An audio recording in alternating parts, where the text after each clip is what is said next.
The very moment that I chose the mortgage business was an incredible life-changing experience. One of the questions I love asking people, especially in the mortgage business, is how did you get into this business? Because everyone has an amazing story. I mean, you do meet people that occasionally this was their goal is to get into the mortgage business, but not usually.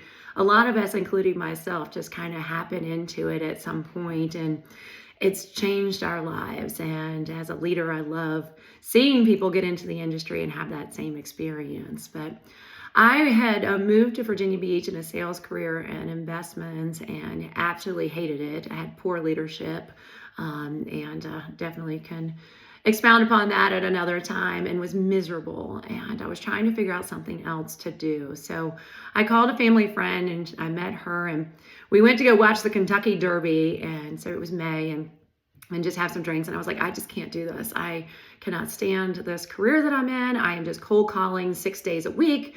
I've moved to a new location. I'm trying to start a sales career, and it is just not working. And it just wasn't a good cultural fit where I was. And so she was like, well, you need to get in the mortgage business and you can come be my assistant. And I was like, I will do anything right now for a job, just please. And what she did was she set me up that Monday with an interview to go in and talk with her boss, which was Toby Harris, who's an amazing mentor and leader in the mortgage industry. And I went in to talk with him and had one of the most memorable conversations of my entire career. He told me about the mortgage business, which I had no idea what even it existed or how to do it. I didn't have a mortgage, of course, and I'd never been involved with any of that with my parents. And he told me it was a lot like the newspaper business. There was deadlines. Every day was different. There was all kinds of crazy things that were going to happen. But he said that once you're in it, you will absolutely love it and you will never want to leave. And at that point, like I said, I don't know if I really cared what I was going to do. I was about ready to pick up trash in the parking lot if anybody had asked me to. But I said, you know what?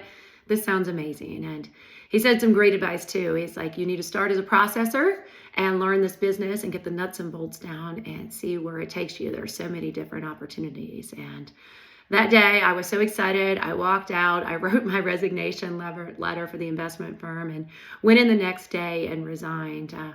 Again, not one of my best moves with that resignation and not my proudest moment, but I went in and my boss wasn't there.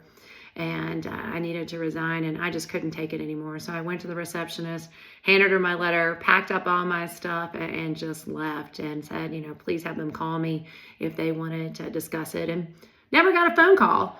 But the next week I started in the mortgage business as a processor, and it was the beginning of an amazing career and so much learning, and can never thank those individuals that gave me that start with giving me the opportunity to get into this amazing organization. So I'd love to hear your stories of how you got into the mortgage business or into the business you're doing, because everyone has such an amazing story of that pivotal point where their life changed and they really find what they're loving and what they're doing. And if you haven't, please keep your eyes open. You never know when those opportunities are going to come along.